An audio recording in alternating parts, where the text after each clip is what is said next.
Good morning girls. आशा करती हूँ कि आप सभी अच्छे होंगे, अपना पूर्ण रूप से ख्याल रख रहे होंगे।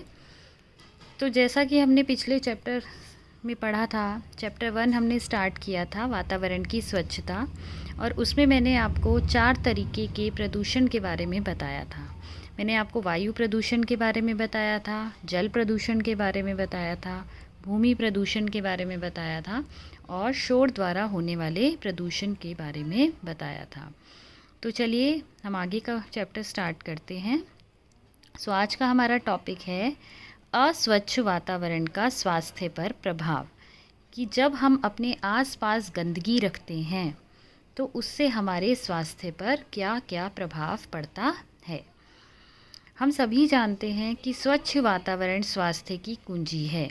जितना हम अपना आसपास का, अपने आप को स्वच्छ रखेंगे, साफ़ रखेंगे, जितना हमारा स्वास्थ्य जितना अच्छा होगा, उतना ही हम क्या करेंगे, देश के लिए एक बहुत बड़ी पूंजी हम साबित होंगे। तो जैसा कि हम जानते हैं कि जब हम गंदी वायु में सांस लेते हैं तो हमें बहुत सारे रोग हो सकते हैं, जैसे कि आँखों में जलन, सिर दर्द, खांसी, जुखाम, फेफड़ों का कैंसर, अस्थमा, चेचक आदि रोग हो सकते हैं। तो क्या फिर हमें अपने आसपास की वायु को गंदा करना चाहिए? नहीं करना चाहिए। इसी तरह से हमें खुले में क्या नहीं करना चाहिए? हमें खुले में शौच नहीं जाना चाहिए, खुले में बीड़ी सिगरेट नहीं पीनी चाहिए, ताकि वायु दूषित होने से बच सके। अब हम जब गंदा जल पीते हैं या फिर पशुओं को नहला देते हैं या खुद नदियों में, तालाबों में नहाते हैं, उससे कौन कौन से रोग हो सकते हैं? हैजा हो सकता है, पेचिश हो सकता है, दस्त हो सकता है ना?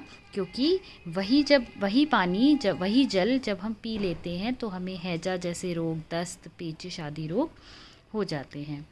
इसी तरीके से जब हम अपने आसपास गंदगी रखते हैं, आसपास पानी हमारे इकट्ठा होता है, या घरों में भी कई बार होता है हम पानी बहुत ज़्यादा दिनों तक इकट्ठा कर देते हैं, या फिर हम अब जैसे गर्मियाँ आ गई हैं तो हम कूलर का प्रयोग करेंगे, और उससे क्या होगा, अगर ज़्यादा दिन तक हमारा जो पानी है कूलर का वो ठहरा हुआ है तो उससे मलेरिया, डेंगू आदि रोग भी हो सकते हैं। तो हमें विशेष रूप से ध्यान देना है कि हमारे घर के अंदर, कूलर के अंदर और घर के आसपास हमारे पानी इकट्ठा ना हो। इसी तरह से मैंने आपको बताया था कि जब हमारी भूमि दूषित हो जाती है। भूमि दूषित कैसे होती है?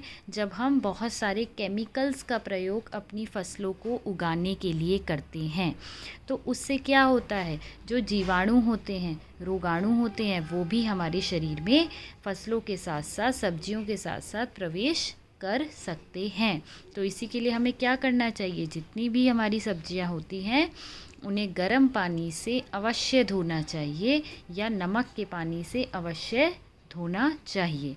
और आजकल हम देख रहे हैं कि कोरोना बढ़ रहा है, तो हर जगह आपको न्यूज़ में या डॉक्टर्स, आपके प्रधानमंत्री आपको यही बता रहे हैं ना, कि आपको जो सब्जियां हैं वो क्या करनी चाहिए, धो के खानी चाहिए, पानी के, नमक के पानी में निकाल के तब बनानी चाहिए, ताकि जो वायरस हैं, जो बैक्टीरिया हैं, वो मर सके। इसी तरीके से जब हम ऊंची आवाज़ सुनते हैं, टीवी की, रेडियो की, या फिर आपके जो टेप रिकॉर्डर्स होते हैं उनकी आवाज़ अगर हम बहुत तेज़ कर देते हैं तो इससे हमारे कान के पर्दे का फटने का भी नुकसान होने का डर रहता है। और कई बार आपके अगर बहुत ज़्यादा, जैसे आपके घर में जो आपके दादा दादी होंगे, तो जो बूढ़े लोग होते हैं उनकी दिल की धड़कन भी तेज़, या उन्हें हार्ट की प्रॉब्लम्स होने का भी खतरा बढ़ जाता है। ठीक है, चलिए नेक्स्ट टॉपिक पे चलते हैं। नेक्स्ट टॉपिक है वातावरण को स्वच्छ रखने के उपाय, अर्थात मुझे वातावरण को साफ़ रखना है तो उसके लिए मुझे क्या क्या करना चाहिए। बच्चों, पहला पॉइंट है सामाजिक चेतना। सामाजिक चेतना है, आपको खुद तो साफ़ रहना ही है, खुद तो अपने आसपास गंदगी फैलानी नहीं है, साथ में आपको आसपास के लोगों में भी ये जागरूकता फैलानी है। ये आपका कर्तव्य है कि हमारा देश जो है वो स्वच्छ रहे, क्योंकि जब हम स्वच्छ रहेंगे तभी स्वस्थ रहेंगे। ठीक है, तो इसके लिए हमें कूड़ा नहीं फैलाना है, घर और आसपास को साफ़ रखना है, खुले में शौच नहीं जाना है, कहीं भी थूकना नहीं है और कूड़ा कूड़ेदान में ही डालना है। और अपने विद्यालय को भी आपको पूरी तरह से साफ़ रखना है। आप जो भी चीज़ें का प्रयोग करते हैं, पार्क जाते हैं, विद्यालय जाते हैं, ट्यूशन जाते हैं, तो हमें सार्वजनिक चीज़ों का प्रयोग भी हमेशा अपनी चीज़ों की तरह ही करना चाहिए। जैसे फॉर एग्ज़ाम्पल हम हमेशा देखते हैं अपने घर को तो साफ़ कर लेंगे, लेकिन हम गाड़ी में जब जा रहे हैं तो केले का छिलका बाहर फेंक दिया, लेकिन वो सड़क भी तो कौन इस्तेमाल कर रहा है? हम ही इस्तेमाल कर रहे हैं। तो हमारे अंदर हमेशा ये फीलिंग होनी चाहिए कि जो भी हम सामान इस्तेमाल कर रहे हैं वो हमारा अपना है और हमें उसका ध्यान रखना चाहिए। तो सभी बच्चे रखेंगे आगे से ये सभी ध्यान। और अगर कोई आपके सामने कूड़ा फैलाता भी है तो हमें तुरंत उसे भी टोक देना चाहिए। अगला टॉपिक है हमारा, और क्या हम कर सकते हैं, वृक्षारोपण। वृक्षारोपण मतलब हमें ज़्यादा से ज़्यादा वृक्षों को लगाना चाहिए। आजकल हम देख रहे हैं बड़ी बड़ी बिल्डिंग्स बनती हैं, बड़े बड़े फ्लैट्स बनते हैं, बड़ी बड़ी कंपनियां बनती हैं, तो वृक्षों को हम हटा देते हैं, जबकि ऐसा हमें नहीं करना चाहिए। हमें जितने वृक्ष काटने हैं उससे ज़्यादा लगाने हैं, क्योंकि वृक्षों से हमें ऑक्सीजन मिलेगा, ठीक है, शुद्ध वायु मिलेगी, और वृक्ष हमारे वातावरण को दूषित होने से बचाते हैं। आजकल हम देख रहे हैं कोरोना वायरस की वजह से सड़कों पे कोई गाड़ियां नहीं हैं। जब कोई गाड़ियां नहीं हैं, कोई बसें नहीं हैं, कोई मोटर बाइक्स नहीं हैं, दैट मीन्स आपकी जो वायु है वो शुद्ध हो रही है।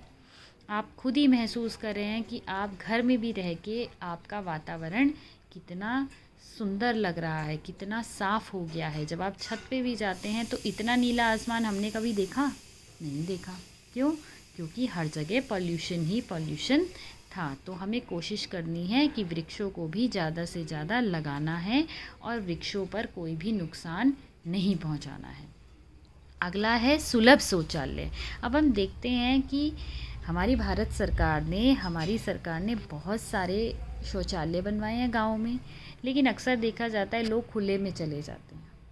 और ज़्यादातर ये चीज़ें गांव में भी देखी जाती हैं कि लोग खुले में चले जाते हैं। उन्हें लगता है इस चीज़ का कोई नुकसान नहीं है, लेकिन जब हम खुले में शौच जाते हैं, मक्खियाँ, जीवाणु उस पर बैठते हैं और उसके बाद बीमारियां फैल जाती हैं। ठीक है, सबसे ज़्यादा बीमारियां बच्चों को होती हैं। अगर हम देखें तो सबसे ज़्यादा बीमारियां हैजा हो गया, पीलिया हो गया, डायरिया हो गया बेटा, ठीक है, पानी वाली जितनी बीमारियां, दस्त हो गई, ये आपके बच्चों को ज़्यादा फैलती हैं। तो इसीलिए हमें खुले में शौच नहीं जाना चाहिए और सुलभ शौचालयों का ज़रूर प्रयोग करना चाहिए। अगला टॉपिक है धुआं रहित चूल्हा। जैसा कि मैंने आपको लास्ट क्लास में बताया था, आज भी कई जगह है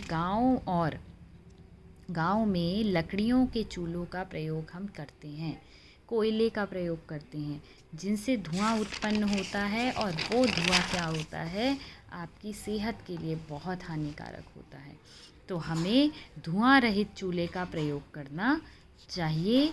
इसका आकार अंग्रेजी के एल अक्षर के समान होता है और ये चूल्हा बेटा, इसमें ईंधन भी कम लगता है और खाना भी जल्दी पक जाता है। तो आपके समय की भी बचत होती है, आपकी वायु भी दूषित नहीं होती है और खाना भी जल्दी पक जाता है। तो आप देख रहे हैं कितने सारे फ़ायदे हैं। ठीक है, अगला है बेटा बायोगैस। जितने बच्चे गांव गए होंगे सबको पता होगा, एक बहुत गोबर का एक ऊंचा सा ढेर देखा होगा जगह जगह, है ना, आप सभी ने। तो गांव में बेटा गंदगी के क्या कारण हो सकते हैं? एक तो मानव मलमूत्र, क्योंकि अक्सर लोग बाहर चले जाते हैं, खुले में शौच चले जाते हैं, पशुओं का गोबर, फिर आप जब खेती करते हैं तो उससे भी बहुत सारे पदार्थ निकलते हैं, तो इनसे क्या है, गंदगी बनती है। ये सारी चीज़ें क्या है, गंदगी है। इनसे जो गंदगी होती है उसको रोकने के लिए बायोगैस संयंत्र का प्रयोग किया जाता है। मतलब कि ऐसे संयंत्र का प्रयोग, उसके अंदर ये सारी चीज़ों को डाल दिया जाता है, फिर ये खाद बन जाती है और इसमें बनी जो गैस होती है बेटा, उसे ईंधन की तरह इस्तेमाल किया जाता है।